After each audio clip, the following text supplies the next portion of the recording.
Daniel Howat from Next Best Picture. Raj and Katie, how are you both doing this afternoon? Great, thanks. We're fantastic. Well, thank you so much for your time today. I really appreciate it. As a lifelong Oscars watcher, I'm just thrilled to speak with you both about producing the 97th Academy Awards. Well, in addition to this year, you've both produced the last two Oscars together, and Raj, you've produced for multiple Oscars before that. So this isn't your first go around, but even though the shows have a general structure, I'm sure it feels like a new beast every time. What were your initial conversations like with the Academy and ABC for producing the 97th Oscars this time around? I mean, we started very early. I think our first meeting was end of May of last year, and it's been kind of a really great cycle. We bring everybody together from the Academy side, from ABC, from the production team, and we start ideating. We start thinking about what some of our themes are going to be, what we want people to feel. We start working on all the design of the show, from the production design to key art to just ideas about socials. We start looking at every single element of the show, how it flows, what worked, what needed improvement, what we loved, what we didn't like so much. And yeah, it's just like the time is really a gift to us. Like we love having as much time as we can, even before we know what some of the movies are. And then when the movies start coming out, I think like Katie and I just do a deep dive and we watch everything. We had so many meetings with Conan and his team, and yeah, and then it's crunch time. As soon as the new year happens and the holidays are kind of upon us, we know the Oscars are coming up, and then we're full throttle after that. And having Conan on board, he's the sort of person that's hard to believe he hasn't hosted before. It's like the best kind of obvious choice, right? Did he need much convincing? Because taking the hosting job, it is a risk sometimes as well. Yeah, I mean it's like one of the biggest jobs in show business, hosting the Oscars, and there have been so many incredible hosts. So I'm sure he had to think about it long and hard, but we didn't get to see any of that. What we got was that, yes, I'm in, and he was like fully in from the moment he was in, and he was ideas, passion, like he is like the real deal when it comes to like commitment and putting it all out there. So as soon as we had our first meeting, we were like, it's such a joy. We have this incredible host for, a year that actually was a really interesting year for film, and then turned into something which had like the wildfires in LA and like all of this other like topical events that were happening. And he just walks that tightrope so well of like humor and heart and wit and warmth, and we were just like, we lucked out. He was such a joy to work with. We were so happy he was a host. He's incredible, and I definitely want to touch on the wildfires here in a bit. But in terms of the planning that you guys were doing, Raj, you hinted at looking back at the previous years of the Oscars to see what you've learned. What were some of those learnings from the '96 Academy Awards that you took into the '97th that helped this be an even better show? I mean, one of them is we had a little bit of an eco story. I think we were a little bit greener with our set. We decided to use a few pieces that we really loved. We loved where the orchestra was positioned, for example. That was something we wanted to continue with. We started this new tradition, which I think will probably be with the Oscars for a very long time, which we call the Winner's Walk.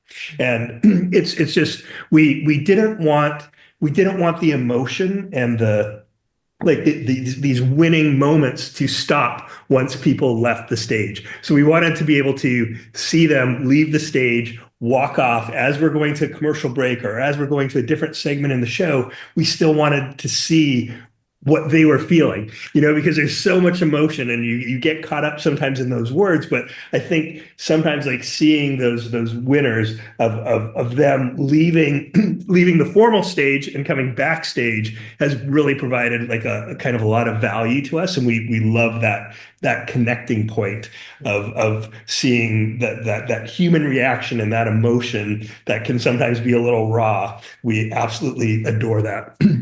And then, this was Hamish had returned when Katie and I took over the show on the 96th, and Hamish is one of our partners and friends, and we love the way he captures the show. So again, we wanted to have Hamish back, and then it was about making changes. Like it's like we want to reflect the year in movies. We want to reflect what's happening in the film community, and then we had to address the fires, and that was a major impact, I think, to our show, to the community, to the city. This show is Los Angeles. This show is Hollywood. So we absolutely had to address it, and how we needed to do that in a meaningful way, and how we were going to touch upon it. We put a lot of time and thought into how we were going to do it. Did you have serious conversations with the Academy or with ABC about canceling the Oscars in the wake of the fires? Was that ever on the table?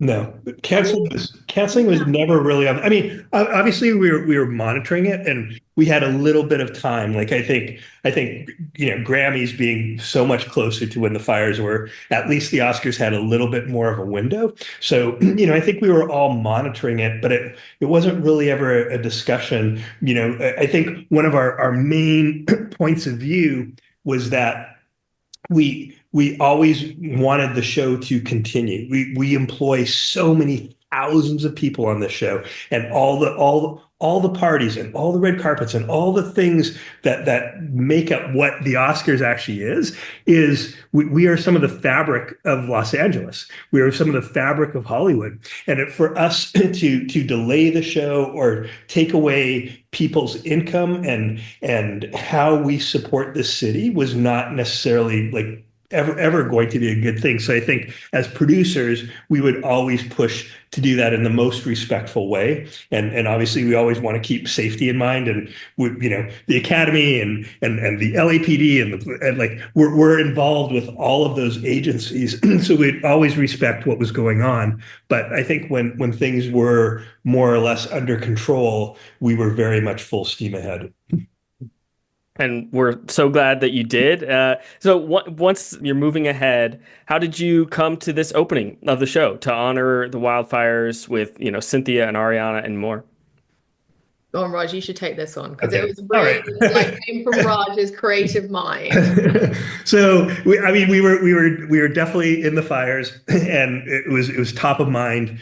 It was a night that I could not sleep, and it was like, how are we going to do this? And we knew we were meeting with Conan in a couple days, and to talk about the next part of our creative process.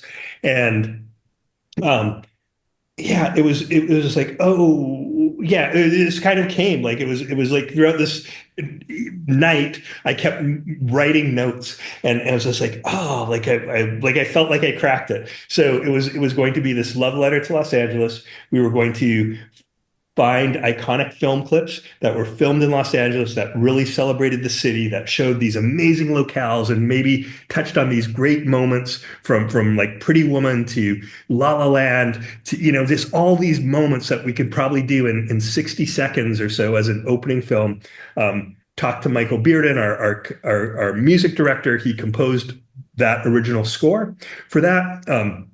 We wanted to come into the room, so we saw the orchestra live, and then it was this little story. And then musically, we were definitely having conversations with Ariana and Cynthia, but we kind of reshaped what that offer was. It was like, oh, don't just come celebrate Wicked, come celebrate some amazing films, and then think about what the lyrics are. And I knew Ariana loved Somewhere Over the Rainbow. I knew Cynthia loved Home. And then we had what their current project is, which was Wicked, and that was Defying Gravity. But you listen to all those lyrics, and it really kind of fit everything that we were trying to do and say with this really emotional music, and tying Somewhere Over the Rainbow and The Wizard of Oz with The Wiz, and then Wicked, and this really beautiful like homage to this city. And so there wasn't any real Wizard of Oz imagery or anything. Like, it was all about Los Angeles and kind of making you feel those moments and letting the music and lyrics and performance tell the story.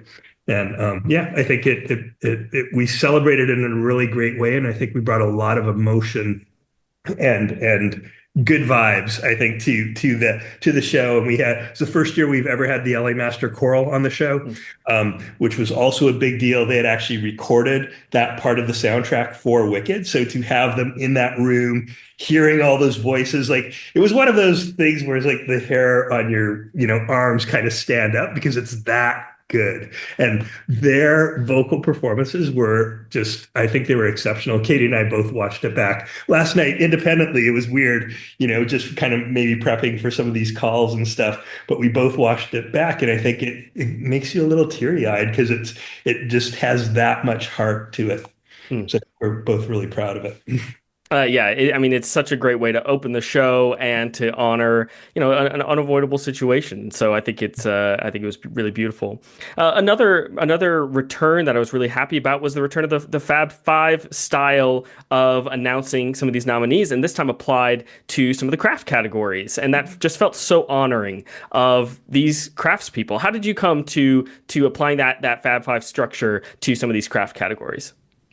Well, I mean, it worked so well the year before with the Oscar winners speaking to the nominees. And the reason that was in the show was because of the emotion of the moment. For so many people sitting in that room, this is one of the biggest moments of their lives to have that nomination and perhaps win that award.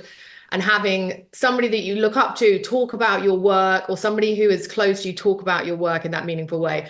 So we really wanted to find a way to do that again this year. We didn't want to repeat ourselves. So, and we also, a big thematic of the show was really we wanted to build moments that, honored the quieter crafts and that alchemy that happens behind the camera. So, really show that. And those contributions that elevate film, and from making them taking them from good to unforgettable. And so we're okay, let's lean into that. Let's find two amazing categories where we can put stars on the stage who can speak to how brilliant and talented these incredible people are that, help take these movies and make them into magic. So, it was we were so happy it worked again. And I think we'd love to continue to do it because we just need to find new ways to do it. But it's it works every time because having somebody speak about your work with passion is just and honor it in that way. It just feels really special on that stage. Absolutely. I really, really love that. And one of the more controversial choices from this year's show was to not have the Best Original Song nominees perform. Can you walk me through what led to that decision? That was very, very multifaceted, I think. I mean, part of the issue with the show is always time. It's it's a big show. It's 3.5 hours, but you would be surprised at how quickly the time goes. And this year we did definitely want to have a Wicked moment. There was discussions about how we might honor, some of the Governor's Awards. The Academy does so many things throughout the entire year, from the Sci-Tech Awards to Governor's Awards to the Academy Museum Gala. And how do we make the Oscars also a celebration of some of the other work that the Academy does? So it really was, yeah, it was again, I think Katie and I we love to think about how we make the show different. And we knew we wanted this big opening moment, and it really didn't allow for us to have all 5 nominated songs this year. It was a byproduct of time and what we needed to cut, and also, maybe giving different categories a little bit more light. This year we spent a little bit more time on costume design.